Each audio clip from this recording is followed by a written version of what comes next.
Penguin Random House Audio presents The Last Day by Andrew Hunter Murray. Read for you by Gemma Whelan. I looked up into the air, and I saw that it was greatly disturbed. I looked up to the vault of the sky, and I saw it standing still, and the birds of the sky were at rest. I looked back to the earth, and saw a bowl laid out for some workers who were reclining to eat. Their hands were in the bowl, but those who were chewing were not chewing, and those who were taking something from the bowl were not lifting it up, and those who were bringing their hands to their mouths were not bringing them to their mouths. Everyone was looking up, and I saw a flock of sheep being herded, but they were standing still, and the shepherd raised his hand to strike them, but his hand remained in the air. I looked down at the torrential stream, and I saw some goats whose mouths were over the water, but they were not drinking.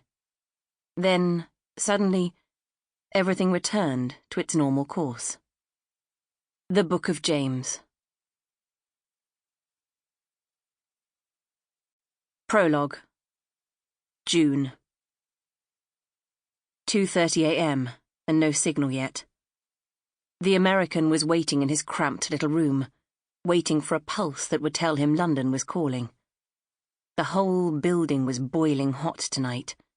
The air conditioners had broken down again, and here he was, the last one left at his station, fiddling with transmitters just to pass the time before the call came through. He would have to sleep in the office.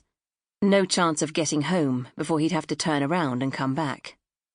He sipped his coffee, now only as warm as the air around him, and reread the briefing document he'd received earlier today, the one that gave him and his department 2 months' notice.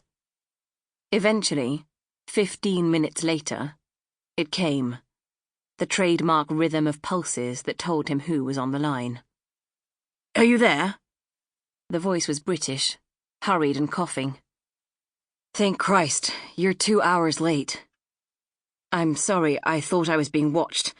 I had to wait, but I've got news, good news. There's something big on its way." "What kind of something?" "Supposedly some evidence that could change the whole balance of power. That's what my contact says, and he should know." The American sighed. He'd heard stories like this a dozen times before. They were never true.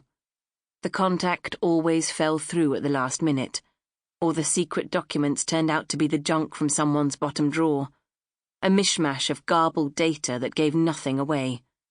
A top-level contact was generally some middle-ranking officer in the grip of a midlife crisis, wondering what life was like on the other side. But he was professional, so he asked the questions he should. "Any details? Where's this information from?" "Someone I used to know very well. He's qualified, though, more than qualified. He's got something for us, and he's finally ready to hand it over." "And has he said what he wants from us in return?" "He doesn't want anything. He says he's got nothing left to gain or lose. He says he wants to make amends, his words." The American thought of his family for a second, of the hot little house they shared with 2 other families, too crowded, and of the suffering land stretching for miles around him, the wilting crops. His children were thinner this year than they had been last year. They were lucky even to be here, when so many others were not. It felt irrational and ungracious to expect that things would ever be better. But calls like this one made it so much harder not to feel hope. "What's your opinion?" he said. The voice at the other end of the line was earnest. "I think he's telling the truth." He looked at the briefing document on his desk, the one telling him he and his colleagues had just 60 days until the world changed forever, and in spite of the heat, he shivered. "I hope you're right," he said. "We don't have much time." Chapter 1. August. The ship of the dead. That was how it had begun. She remembered that later. This one looked like it had been drifting for decades. It hung low in the water, its former use impossible to tell. The paint on the hull was almost all gone. The lumps of iron scattered on the deck rusted beyond recognition. Even the barnacles around the waterline had shriveled and died. On the railing, a pair of gulls that had never seen a human stared out like absurd sentries. That was how they found it on their arrival. Their own boat was smaller, faster, pummeling across the water. The drone of its outboard motor was the loudest noise for miles in any direction. There were 7 of them inside. They wore bright orange overalls, and at their sides they carried masks with huge eyes and grotesque, blunt snouts. They docked onto the larger vessel, levered a ladder up, and 6 of the 7 climbed onto the deck, leaving a guard behind. Hopper's colleagues all wore black boots. She wore faded white trainers. Her colleagues all carried rifles on their backs. She did not. The condition of the ship, not a ship after all, maybe an old fishing boat, she decided, was even worse up close. The deck's planks had shrunk in the heat of the sun. The railing was missing in erratic sections. The wheelhouse door was slack on its hinges and creaked back and forth in the breeze. And there was a faint, sour smell, stronger around the cracks where the hatch led down to the hold below. 2 of her colleagues climbed the steps to examine the wheelhouse. 2 more crossed the deck in a slow loop, testing the rails, and she and the final soldier walked to the hatch in the middle of the deck. It was padlocked shut, but eventually they prized it open, donned their masks and clambered down, fumbling for torches as they went. The odour grew stronger as Hopper descended, even through her mask. She was beginning to feel the usual distress, her breathing quickening. The boat's hold was no bigger than a shipping container. It was dark. Apart from their torches, the only slivers of light came from between the shrunken planks of the deck above. At the back of the low-roofed chamber, a few hooks hung from the ceiling, and bundled nets dangled from them, unfilled.